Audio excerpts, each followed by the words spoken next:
नमस्कार. आज आपण एका अशा विषयावर बोलणार आहोत जो आपल्या रोजच्या जगण्याशी जोडलेला आहे, पण आपण त्यावर फारसा विचार करत नाही. हो, अगदी. आपल्या पायाखालचा विषय आहे, पण तितकाच महत्वाचा. बरोबर. विषय आहे महाराष्ट्राची नदी प्रणाली. श्रोत्यांनी पाठवलेल्या माहितीच्या आधारे आपण याचा सविस्तर आढावा घेणार आहोत. आणि ही खूप रंजक माहिती आहे. हो ना, म्हणजे बघा, महाराष्ट्राच्या नकाशाकडे पाहिलं की काही नद्या पूर्वेकडे वाहताना दिसतात. आणि काही थेट पश्चिमेकडे समुद्राला जाऊन मिळतात. पण असं का होतं? यामागचं कारण एकाच महाकाय भौगोलिक रचनेत दडलंय, सह्याद्री पर्वतरांग. अगदी. आज आपण हेच उलगडणार आहोत की ही एकच पर्वतरांग महाराष्ट्राच्या पाण्याच्या आणि पर्यायाने इथल्या लोकांच्या नशिबाची विभागणी कशी करते. ही मांडणी खूपच इंटरेस्टिंग आहे. कारण हेच सत्य आहे. आपण सह्याद्रीला फक्त एक डोंगररांग म्हणून पाहतो, पण भूगोलाच्या भाषेत तो महाराष्ट्राचा प्रमुख जलविभाजक आहे. जलविभाजक म्हणजे पाणी विभागणार. हो. कल्पना करा की एक मोठं पुस्तक आपण उभं ठेवलंय. त्याच्या पाठीच्या कड्यावर पाणी टाकलं तर काय होईल?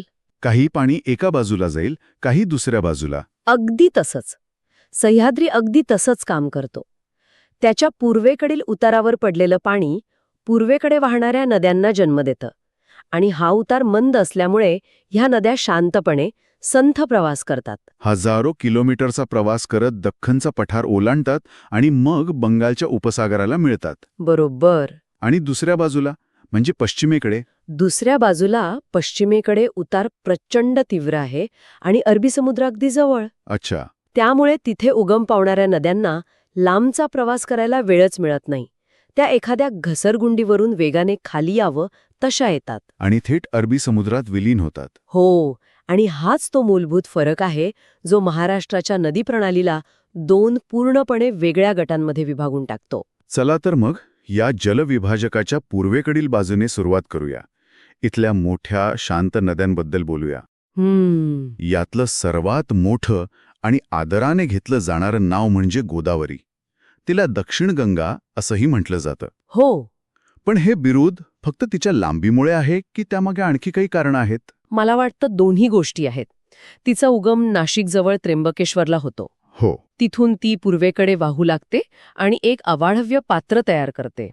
महाराष्ट्राचा जवळपास 49% भाग. 49% म्हणजे जवळजवळ अर्धा महाराष्ट्र. हो, जवळजवळ अर्धा भाग एकट्या गोदावरीच्या खोऱ्याने व्यापलेला आहे. त्यामुळे आकार प्रचंड आहेच, पण गंगा म्हणण्यामागे तिचं सांस्कृतिक आणि धार्मिक महत्त्व जास्त आहे. अच्छा. जसं की नाशिकमध्ये भरणारा कुंभमेळा, तो तर ह्याच नदीच्या काठी भरतो. अगदी बरोबर. आणि तो गंगे इतकाच पवित्र मानला जातो. बरोबर. आणि फक्त नाशिकच नाही, संत ज्ञानेश्वरांचं पैठण, गुरु गोविंद सिंगांचं नांदेड, ही सगळी महान तीर्थक्षेत्र तिच्याच काठावर आहेत. खरंय. प्राचीन काळी नदी म्हणजे फक्त पाणी नसायचं, ती एक वाहतुकीची धमनी होती, समृद्धीचं प्रतीक होती. त्यामुळे सर्वात मोठी साम्राज्य आणि तीर्थक्षेत्र तिच्याच काठी वसली. पण गोदावरीचं खरं भौगोलिक सामर्थ्य तिच्या उपनद्यांमध्ये आहे असं मी वाचलंय. हो, नक्कीच. प्रवरा, मुळा, पूर्णा यांसारख्या अनेक नद्या तिला येऊन मिळतात. आणि विदर्भातून येणाऱ्या नद्यांचं काय? त्यांचं काही विशेष महत्त्व आहे का? खूप जास्त. कारण त्या गोदावरीचं रूपच पालटून टाकतात. विदर्भातून पैनगंगा, वर्धा आणि वैनगंगा या 3 मोठ्या नद्या येतात. गडचिरोली जिल्ह्यात जिथे या तिन्ही नद्यांचा संगम होतो, त्या पुढच्या प्रवाहाला एक वेगळं नाव आहे, प्राणहिता. प्राणहिता म्हणजे जीवदान देणारी. आणि ही प्राणहिता जेव्हा गोदावरीला मिळते तेव्हा गोदावरीचं पात्र इतकं विशाल होतं की तिला नदीऐवजी नद म्हणावं लागतं. वा. म्हणजे मराठवाडा आणि विदर्भाची शेती, पिण्याचं पाणी, उद्योगधंदे हे सगळं या एका नदीवर अवलंबून आहे. पूर्णपणे. म्हणूनच पैठणजवळचं जायकवाडी धरण मराठवाड्याचं नंदनवन म्हणून ओळखलं जातं. बरोबर. अगदी. त्या धरणाशिवाय मराठवाड्याचा विचारही करता येत नाही. खरंय. जायकवाडीसारखी धरणं या नदीच्या पाण्यावर नियंत्रण ठेवून दुष्काळी भागाला पाणी देतात. थोडक्यात सांगायचं तर गोदावरीने महाराष्ट्राच्या एका मोठ्या भागाला आकार दिला आहे. केवळ भौगोलिक नाही तर सांस्कृतिक आणि आर्थिक आकार सुद्धा. अगदी बरोबर. म्हणजे गोदावरीने मराठवाडा आणि विदर्भाला घडवलं, पण आपण तिथून दक्षिणेकडे आलो, पश्चिम महाराष्ट्रात, तर चित्र पूर्णपणे बदलतं. हो, तिथे वेगळी नदी आहे. तिथल्या समृद्धीमागे, विशेषतः तिथल्या ऊस शेतीमागे दुसऱ्या एका नदीचं साम्राज्य आहे, कृष्णा नदी, बरोबर? अगदी बरोबर. सह्याद्रीतच महाबळेश्वरला कृष्णा नदी उगम पावते आणि तिची गोष्ट गोदावरीपेक्षा थोडी वेगळी आहे. कशी? कृष्णा आणि तिच्या उपनद्यांनी पश्चिम महाराष्ट्राला घडवलं आहे. गोदावरी पठारावर आल्यावर शांत होते, पण कृष्णा सुरुवातीच्या टप्प्यात बरीच वेगवान आणि खळाळत वाहणारी नदी आहे. आणि तिच्या उपनद्या तर तिच्यापेक्षाही जास्त प्रसिद्ध आहेत असं वाटतं. म्हणजे कोयना नदीचं नाव तर आपण नेहमीच ऐकतो. हो, कारण कोयना ही पश्चिम महाराष्ट्राची जीवनरेखा आहे. अच्छा. कोयना नदीवर असलेलं धरण हे फक्त शेतीसाठी पाणी देत नाही, तर ते जलविद्युत निर्मितीचं प्रचंड मोठं केंद्र आहे. हो, तो स्वातंत्र्यानंतरच्या काळातला एक महत्वाकांक्षी प्रकल्प होता. बरोबर. या धरणातून निर्माण होणाऱ्या विजेमुळेच महाराष्ट्रातील उद्योगचक्र फिरतं. म्हणूनच कोयना नदीला महाराष्ट्राची भाग्यलक्ष्मी असं म्हटलं जातं. भाग्यलक्ष्मी. याशिवाय वारणा, पंचगंगा यांसारख्या नद्यांनी कोल्हापूर, सांगली हा भाग सुपीक बनवला आहे. मला एक गोष्ट नेहमी गोंधळात टाकते. आपण भीमा नदीचा उल्लेख अनेकदा स्वतंत्रपणे ऐकतो. हो, पण भूगोलाच्या पुस्तकात ती कृष्णेची उपनदी असते. हे नेमकं काय आहे? हा गोंधळ अगदी स्वाभाविक आहे. भीमा नदी पुण्याजवळ भीमाशंकर येथे उगम पावते. ती आहे कृष्णेचीच उपनदी. मग? ती पुणे आणि सोलापूर जिल्ह्यांची मुख्य जीवनवाहिनी आहे. आणि सोलापूर म्हटलं की उजनी धरण आठवतं. बरोबर. सोलापूरसारख्या कमी पावसाच्या प्रदेशात उजनी धरण नसतं, तर तिथली ऊस शेती आणि साखर कारखाने कधीच उभे राहिले नसते. म्हणजे असं म्हणता येईल की गोदावरी मराठवाडा विदर्भाची आई आहे. हो, तर कृष्णा आणि तिच्या उपनद्या पश्चिम महाराष्ट्राची समृद्धी आहेत. या दोन्ही खोऱ्यांनी मिळून दख्खनच्या पठाराला सुजलाम सुफलाम केलंय. ठीक आहे. आता आपण सह्याद्रीच्या त्या काल्पनिक पुस्तकाच्या दुसऱ्या पानावर उडी मारूया, पश्चिमेकडे. कोकणात. आणि इथे तर सगळंच वेगळं आहे. मी एकदा पावसाळ्यात कोकणात गाडी चालवत होतो आणि तिथल्या नद्या अक्षरशः उकळत असल्यासारख्या वाटत होत्या. रौद्र रूप धारण करतात त्या. हो, इतक्या वेगाने वाहत होत्या. या नद्या इतक्या लहान आणि रौद्र का आहेत? तुमच्या त्याच अनुभवात याचं उत्तर दडलंय. अच्छा. आपण आधी म्हटल्याप्रमाणे सह्याद्रीचा पश्चिम उतार खूप तीव्र आहे आणि समुद्र फक्त 50-100 किलोमीटरवर आहे.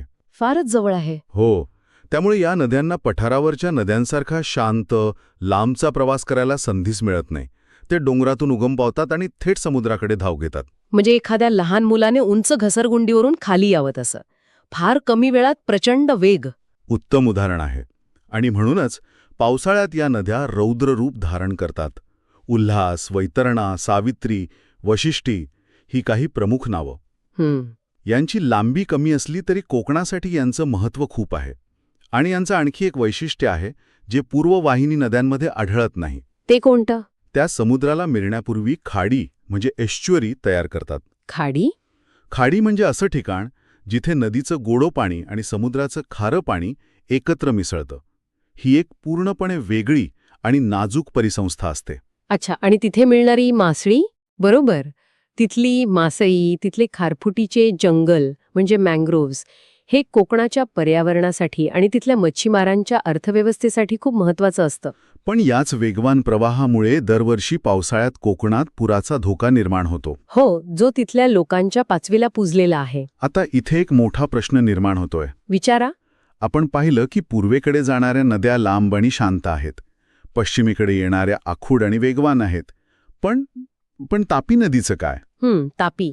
ती महाराष्ट्राच्या उत्तरेतून वाहते. ती सुद्धा पश्चिमेकडे जाते आणि अरबी समुद्राला मिळते. पण ती कोकणातील नद्यांसारखी लहान आणि वेगवान नाही. बरोबर. ती या दोन्ही गटात बसत नाही. हा अपवाद कसा? हा खूप महत्त्वाचा आणि अचूक मुद्दा आहे. तापी नदी महाराष्ट्राच्या नदी प्रणालीतील एक महत्त्वाचा आणि रंजक अपवाद आहे. म्हणजे?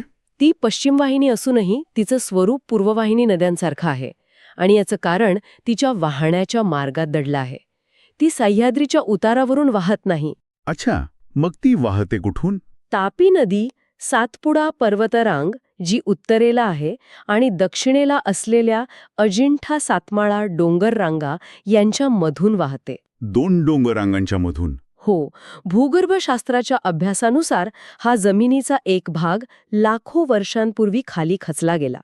यामुळे एक लांब दरी तयार झाली ज्याला खचदरी किंवा रिफ्ट व्हॅली म्हणतात. खचदरी. आणि या खचदरीचा नैसर्गिक उतारच पश्चिमेकडे आहे. त्यामुळे तापी नदी नर्मदेप्रमाणेच या खचदरीतून पश्चिमेकडे वाहते. अच्छा, म्हणजे तिचा मार्गच वेगळा आहे जो निसर्गाने आधीच तयार करून ठेवलाय. अगदी. पण याचा अर्थ असा होतो का की खानदेशातील जमिनीची रचना किंवा तिथली शेती ही कोकणापेक्षा दख्खनच्या पठाराशी जास्त मिळती-जुळती आहे? नदी पश्चिम वाहिनी असूनही? अगदी बरोबर. तुम्ही अगदी अचूक संबंध जोडला आहे.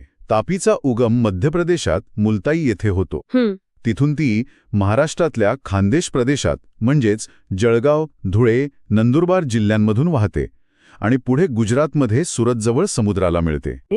तिने खानदेशात सुपीक गाळाची जमीन तयार केली आहे, जी केळी आणि कापसाच्या शेतीसाठी उत्तम आहे. म्हणून जळगावची केळी इतकी प्रसिद्ध आहेत. हो, त्यामुळे तिचं खोरं हे पश्चिम वाहिनी असूनही कोकणापेक्षा पठारासारखं दिसतं. कमाल आहे.